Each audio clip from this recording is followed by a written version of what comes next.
To dig deeper into what we heard from Governor Sherrill, I'm joined by our panel, Colleen O'Day, NJ Spotlight News senior writer, and Micah Rasmussen, director of the Rebovich Institute for New Jersey Politics at Rider University. It's great to have you both here. We heard a whole lot from the governor, and yet at the same time, not a whole lot, right? Colleen, as you pointed out, not a whole lot new, just maybe a restructuring and rebalancing of what exists on the budget right now. Kind of break down those high-level pressure points that she's still going to be funding. Yeah, I think we were used to some of the Governor Murphy budgets during COVID time when we had a lot of federal money coming in and there could be lots and lots of new programs that were introduced. We really didn't hear that. We heard a lot of, we're going to continue to fund this. We're going to increase funding to this. I mean, a couple of new programs that she introduced that really did get a lot of applause. One is a Veterans Homelessness Fund to essentially try to get every veteran in the state who's homeless into a home. And the other one is this Office of Youth Mental Health and Safety and Awareness to try to just increase safety for kids online, where we know there have been so many problems. She went through a whole number of instances of student suicides from people who were bullied. So it's really a very tough problem, and that was another program that seemed very, the audience was very receptive of. Yeah, she said that this country has failed our kids in keeping them safe online. And that moment where she did announce the Veterans Homelessness Program, she wants to end that, of course, across the state, was one of the few, I think one of two moments where there was a standing ovation from both parties.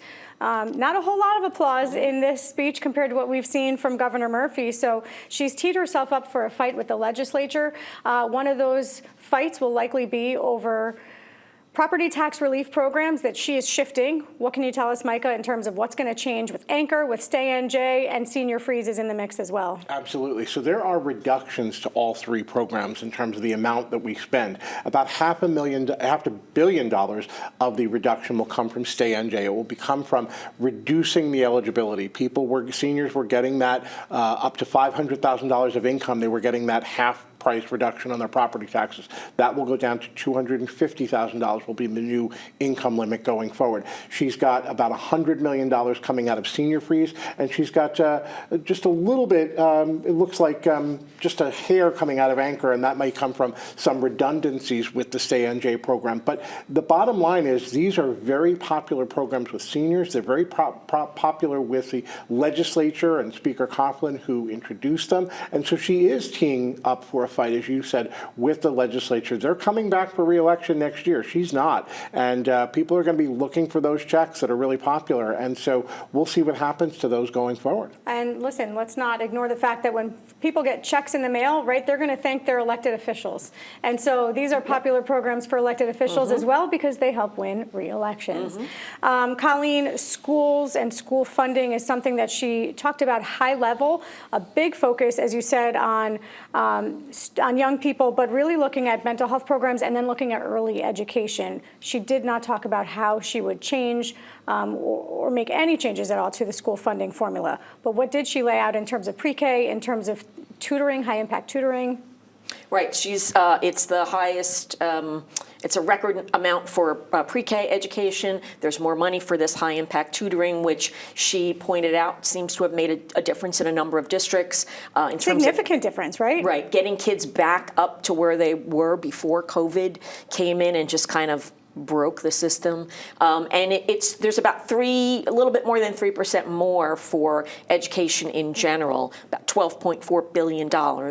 What's not changed yet, though, is the funding formula. So we're expecting to see probably still some more districts that are going to be losing money, and there are some districts that will be gaining a lot. So the formula, I think legislators on both sides of the aisle think is broken, and that's something that's going to have to wait for another day, though, because the aid numbers are probably going to be coming out later this week. Yes, and the formula is based on need, right? And it takes a per pupil analysis of what each student needs based on being an English language learner, or if their special education costs factored into how districts receive aid as well. All of it complicated and hard to explain in a quick 2-minute wrap-up.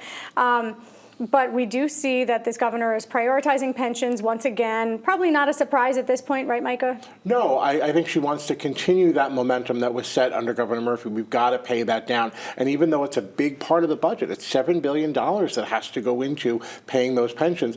If we don't do it, we realize we let up the gas for even a minute, we blow a big hole in the pension again, in our obligations again. Can we take a look at the big picture numbers? She laid out a $60.7 billion budget. That's a record budget. It increases up from 58.78 as Governor Murphy's last budget.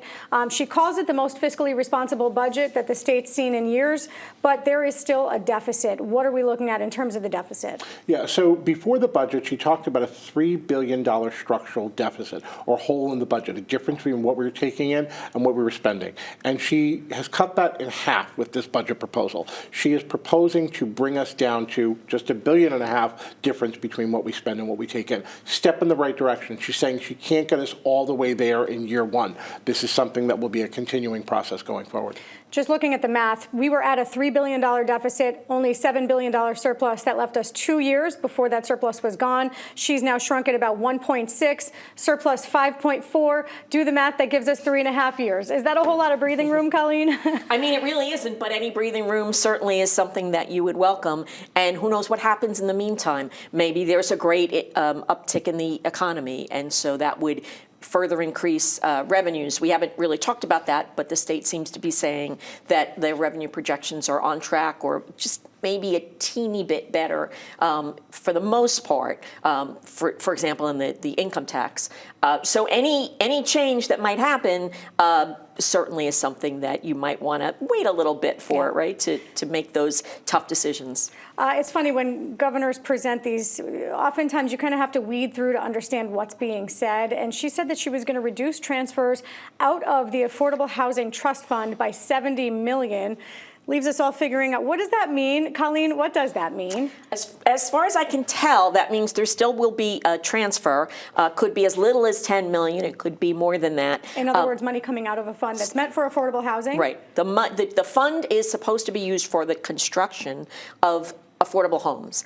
And so not all that money is going to go for that next year. She said definitely $30 million will go for that purpose, but she wants to put some of the money from that fund into down payment assistance for lower income folks. Some other programs typically are funded through that. So I guess what we need to see is how much money will go into that fund. That comes from realty transfer fees, which is the amount of money that folks pay when you buy a house. So how much money goes into the fund, how much she's taking out, it's still a moving target. $25 million for rapid rehousing programs for homeless individuals comes out of that. And then, of course, $11 million. And I should say that is because of a loss of federal funding, as she's outlined. And then $11 million for that Bringing Veterans Home, that initiative that you mentioned earlier. Micah, she's got a whole lot to deal with in terms of other federal cuts, Medicaid chief among them, SNAP benefits as well. She's padded her budget in expectation of some of those cuts. What do we see in terms of how the state will carry those costs? Well, we definitely have to absorb a lot of those blows, whether it is the Medicaid funding or the SNAP funding. And I think, look, you know, when we take a step back and remember the things that she campaigned on bridging the gap for the holes that Trump was leaving in the budget. She campaigned on the social media or the mental health of the teens. She campaigned on the high impact tutoring. And most importantly, most notably, she campaigned on no new taxes. And so the fact that she has now presented a blueprint that she represents to her keeping the faith, the things that she talked about, and is certainly making her bones on this and on resisting Trump, standing up to Trump, certainly, I think, represents that she is doing what she said she was going to do. Colleen, just quickly on that youth mental health piece, she is investing $33 million for youth mental health initiatives. She's making some changes to how the state has supported mental health services for students. She wants to move to something called SPARK, the New Jersey statewide, the School-based partnerships for access and resilience for kids. You got to love the acronyms. Oh, yeah. But that includes $500,000 for a social media research center. She does want to, as she says, hold big tech accountable for the harms they've caused to New Jersey children. What can you tell us in terms of how this legislature is going to be likely to work with her on that youth mental health piece? Because again, one area where we saw some applause.